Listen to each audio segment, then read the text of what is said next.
Well, it's official. Mortgage rates just hit a 52-week high, and there they are. This is what we're going to talk about at the end of the video. But in the meantime, what I want to explain to you guys is how student loan debt, the restarting of the payments might be actually a cure for an inflation fight. So let me explain. My name is Dan Free. I do this report every day to help educate and inform you guys what's going on in the markets, and we have a focus on real estate. Why? I'm a mortgage advisor licensed in all 50 states, and I would love to help you.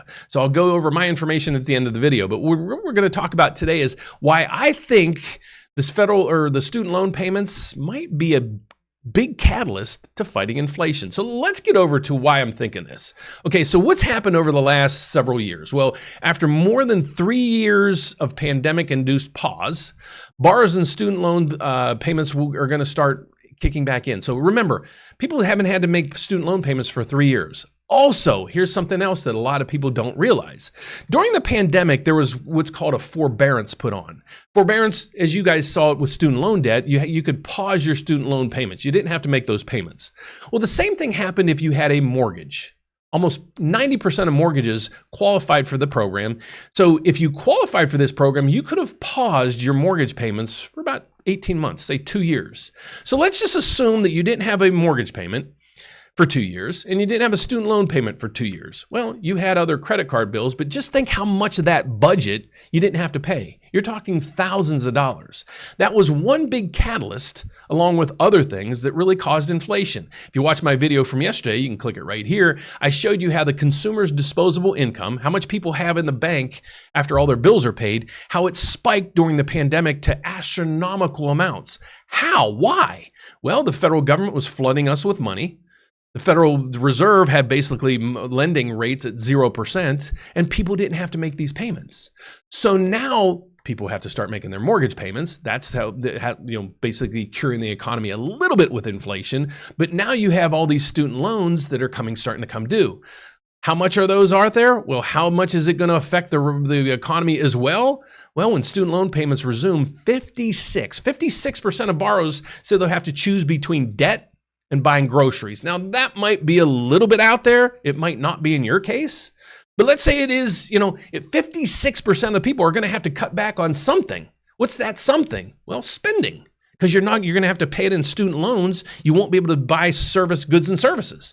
That alone is going to start cutting our inflation numbers. Okay, how much? I don't know, but let's see how much debt there is. There's 1.77 trillion in student loan debts.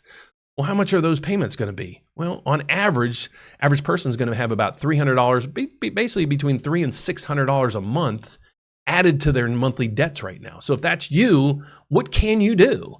Well, we partnered with a company called MyLoanSense, and here it is. I already filled this out, but let me go through and show you how it works. The link for this is down below. All these programs that it's going to show you are already approved today. You don't have to wait for the Biden administration to approve or the forgiveness plan that they're working on. This is available today, folks. So I don't care if you're looking for a mortgage or not. If you have student loan debt, please look into this. Let's just go through this. The scenario I just went in is, this basically just blew my bubble here, but $50,000 in income. So you're just going to fill out this and it's going to give you this number right here. So let's go through it. $50,000 is the annual income. Let's go over here. I have $50,000 in student loan debt. Went through it. I have $185 in credit card debt each month. I have a car payment at $375, and I have $225 in installment loans. Okay. The criteria down through here, step 2, you're only going to have to do 2 steps. Step 2 is you put in the interest rate of your student loan debt. You're probably like, Dan, I have no idea what the interest rate is. Then put 6.5%, because that's 90% of the student loans out there are 6.5%. In this scenario, it was a young lady, her husband, and they had a child. So they had 3 people. How's this going to do? The next thing you're going to look is over here. This is how much your payments are going to be reduced each month. This is already based on a plan that's approved, like I said, today. If you're looking for a house and you're struggling, well, it shows you how much more in house you can buy by using this program. Now, what this program is it doesn't kick the can down the street. This is putting you into programs that also are going to give you forgiveness at the end of maybe, in most cases, 10 years. So if you're confused with them when it comes to student loan debt, please click the My Loan Sense tag down below. Get started with this. So without further ado, what's going on with the economics right now? Well, here's what I watch on a daily basis. I watch the 10-year Treasury because I want to figure out what's going on with bonds in general. I also watch the MBS market. Dan, what in the world is the MBS market? Well, the MBS market is basically mortgage bonds trading on Wall Street that yield are the biggest component of your rate. Okay, so that's why we watch this thing. What you're seeing right here on the screen is the price of the bond, and this is the net effect today. So this bond price right now is down 8 ticks. What does that mean? Well, when the price of a bond goes down, yields go up. There's a yin-yang, and there's a reverse effect. So this is probably really not going to affect mortgage rates at all, but you go over to another factor, the MBS 6.0, and it is up 5. So I'm basically saying right now, the bond market, when it comes to mortgage rates, are net neutral. And rates, I don't see rates moving at all today. So where are they? Right here. This is what I showed you to start the video. I think if I didn't, here's where mortgage rates basically ended yesterday. These are the top 6 products people use when they're getting a mortgage or refinancing. Okay, so let me give you the criteria here. You can see over here, the 30-year fixed rate, and it's way over there, is 7.37, and the last digit is 5. That is a 52-week high, folks. Well, it's equated to a 52-week high that we saw, I think, last November. Okay, so we're teetering back up to that. Can that be the top? It could be, as long as the media stops kind of fear-mongering all of us, because the economy isn't as bad as they're making it to be, and inflation is going to start coming down. I can promise you that. So the criteria behind this is, you're like, Dan, that's okay. Maybe I can go with that rate. Let me see what I can do. Well, let me explain to you what these rates are. To get that 30-year fixed rate, you have to have these 5 criteria, because these are the best rates in town right now. Okay, how to get that rate? Well, you have to have five features. You have to be a first-time home buyer. This has to be your primary home, and it has to be a single-family home. So you're like, Dan, okay, I'm on you with so far. You have to have a 740 credit score. Well, you might still be, Dan, I'm on with you. And then you have to put 20% down. Dan, I'm not with you. Okay, so you don't need 20% down when you're buying your first house. Could you? Would you? Should you? It'd be fantastic.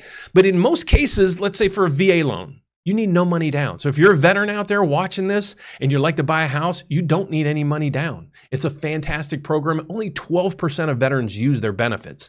So if that's you, please reach out to us. We'd love to help. USDA, if you're in a rural area, you might qualify for a USDA loan. 0% down, 100% financing.